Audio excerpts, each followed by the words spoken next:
My name is Steve Bartlow, and I'd like to thank you for joining me here at the majestic and historical Spring Lake Community House, right here in majestic and historical Spring Lake, New Jersey. You might remember me from such memorable roles as Salesman Number 1 in The Music Man, or as Mrs. Lovett in last year's smash hit Sweeney Todd.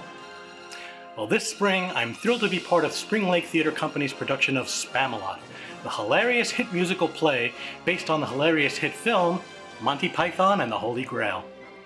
This Tony Award-winning show has long been touted as one of Broadway's most historically and musically accurate, yet hilariously funny, tale of King Arthur and his knights' epic search for the legendary relic.